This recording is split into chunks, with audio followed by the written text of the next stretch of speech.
Olá, pessoal, tudo bem? Newton Rodrigues aqui, professor da Rede Estadual de Educação Básica da Bahia e engenheiro sanitarista e ambiental. Sobre a problemática da água no mundo, a palavra-chave para o encontro do equilíbrio é gerenciamento, que deve ter como ponto de partida a avaliação das condições atuais dos recursos hídricos e a historicidade que os conduziu a tais condições em determinadas localidades, ou seja, o diagnóstico. A eficiência desse diagnóstico depende da forma como os aspectos que envolvem os recursos hídricos na bacia hidrográfica são avaliados. Entender como se encontra a qualidade das águas dos mananciais, se estes mananciais estão devidamente enquadrados conforme previsto pela legislação ambiental, se os efluentes neles lançados estão sendo devidamente tratados, se os processos de tratamento têm levado em conta a presença de contaminantes emergentes, se existem programas de revitalização de nascentes, etc.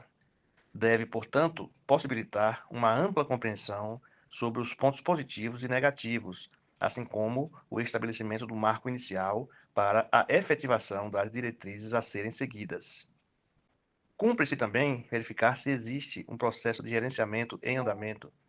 e, em caso positivo, detectar nele os aspectos que precisam ser requalificados e aqueles que precisam ser banidos, dando lugar para outros de maior e melhor funcionalidade, sempre atrelados às determinações do Comitê de Bacias e em que medida as iniciativas estão sendo equitativas para os diversos usuários, sobretudo se existe um plano diretor de recursos hídricos e um plano de enquadramento dos corpos d'água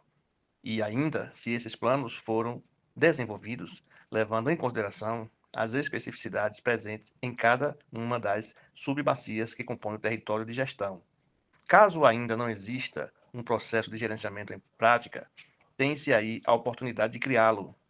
seguindo rigorosamente as definições previstas na Política Nacional dos Recursos Hídricos e seus princípios, cujo alcance socioambiental é plenamente amplo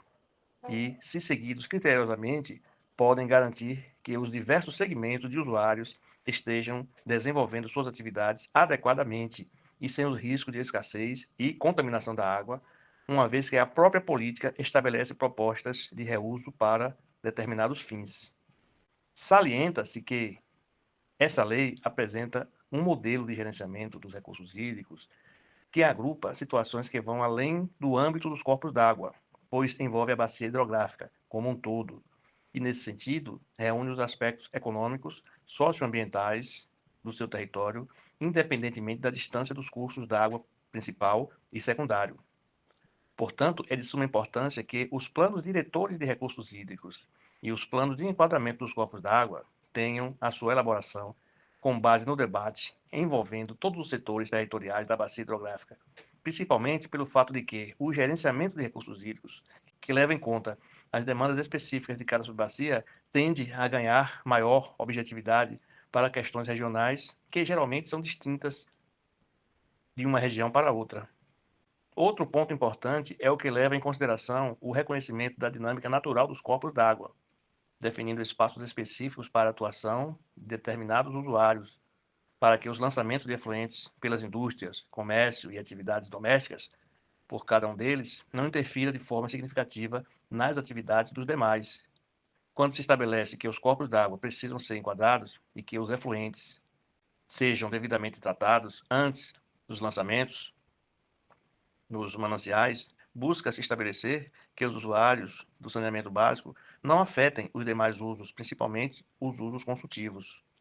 O fato de a água constituir-se num bem econômico significa que seus usos devem beneficiar aos mais diversos aspectos e setores da vida em sociedade.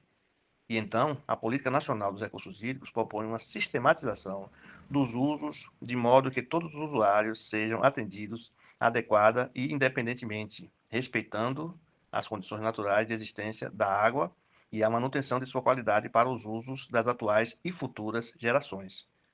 Com isso, pretende-se viabilizar o gerenciamento integrado dos recursos hídricos através desse modelo territorial, denominado de bacia hidrográfica, considerando um processo descentralizado de atuação, com os comitês de bacias hidrográficas articulando as atividades a partir da elaboração de documentos, do encaminhamento das atividades desenvolvidas pelos usuários e buscando ajustar os procedimentos através de reuniões ordinárias e extraordinárias com a diretoria do órgão e representantes dos diversos setores de usuários. Os instrumentos previstos na Lei 9433 de 1997, que é justamente a Política Nacional dos Recursos Hídricos, funcionam como peças estruturais no sistema para que esse processo seja viabilizado adequadamente.